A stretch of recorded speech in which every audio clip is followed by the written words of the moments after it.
Bienvenue les amis, chers esprits d'entrepreneurs. Dans ce nouveau podcast, aujourd'hui nous allons aborder 5 différences entre les riches et les pauvres.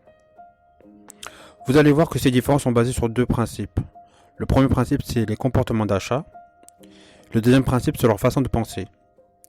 Sachez que le mot pauvre ici n'est pas décrit comme un mot péjoratif, mais comme un état d'esprit. La première différence entre les riches et les pauvres concerne l'achat. Achat d'actifs et achat de passifs. Nous utilisons tous notre argent pour faire quelque chose. Les pauvres et les riches vont contracter de l'endettement. Mais l'utilisation se fera de deux manières différentes. Les riches vont acheter des actifs et les pauvres vont acheter des passifs. Je m'explique, comme le dit Robert Kiyosaki. Un actif fait rentrer de l'argent de votre poche et un passif va faire sortir de l'argent de votre poche. Les pauvres vont contracter un crédit bancaire pour acheter une résidence principale, une voiture ou des appareils électroménagers. Ces objets coûtent de l'argent. C'est notamment le cas si on prend l'exemple de la voiture, car il faudra payer l'essence, l'assurance, l'entretien annuel. Vous voyez bien que la voiture est un passif. Tandis que les riches vont contracter un crédit bancaire pour faire de l'investissement, dans l'immobilier, dans la bourse, acheter des parts dans une entreprise. En général, ils n'utilisent pas leur propre argent, mais celui des banques pour s'enrichir. Ils vont rembourser la banque avec l'argent des autres, tout en faisant un excédent. Deuxième différence entre les riches et les pauvres, c'est l'apprentissage, la connaissance. Les pauvres se disent qu'apprendre ne sert plus à rien, étant donné que l'école est terminée. Pourquoi apprendre? Apprendre sert uniquement à avoir un diplôme. Ils ne voient pas l'utilité d'apprendre encore.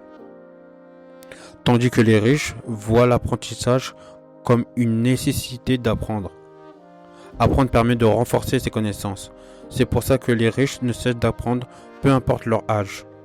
Ils y voient des opportunités d'affaires et donc de devenir encore plus riches. Pour cela, ils vont lire des livres, mais pas que ça. Ils vont suivre des formations, assister à des séminaires et rencontrer d'autres personnes qui ont le même état d'esprit qu'eux. Le monde est en constante évolution. Vous ne devez jamais cesser d'apprendre de nouvelles choses.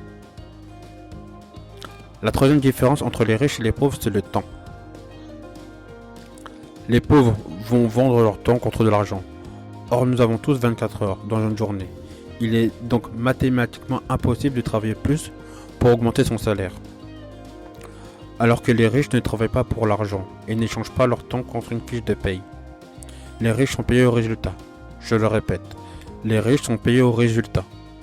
C'est notamment le cas des actionnaires qui emploient des salariés qui eux vont vendre leur temps pour un salaire, alors que les actionnaires sont payés au résultat de l'entreprise.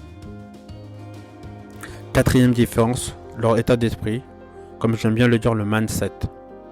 Les pauvres voient des problèmes partout, ils accusent les autres de leur vie. Le gouvernement est responsable de leurs déboires financiers, tandis que les riches prennent leurs responsabilités de leur vie. Ils ne vont chercher personne pour accuser de leur déboire. Un pauvre dira que cet objet est trop cher pour lui. Ce n'est pas le cas pour le riche, qui se demandera comment faire pour acheter cet objet. Que dois-je mettre en place pour réussir?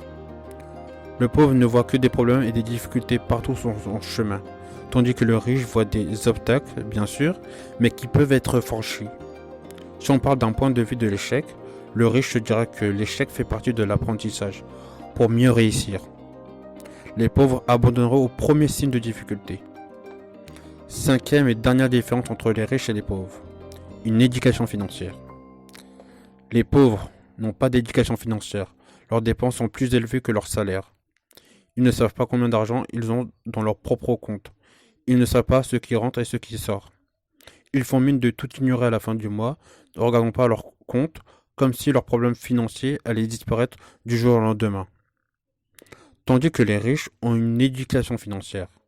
Ils ne vivent pas au-dessus de leurs moyens, ils ne s'achètent pas des montres et des yachts de luxe, à part quelques exceptions près, bien sûr. Warren Buffett, Bill Gates et Mark Zuckerberg, bien que milliardaires, vivent confortablement sans le grand luxe. C'est la fin du podcast. Merci, chers amis, esprit d'entrepreneur. Merci de me suivre en vous abonnant. À la prochaine dans un nouveau épisode.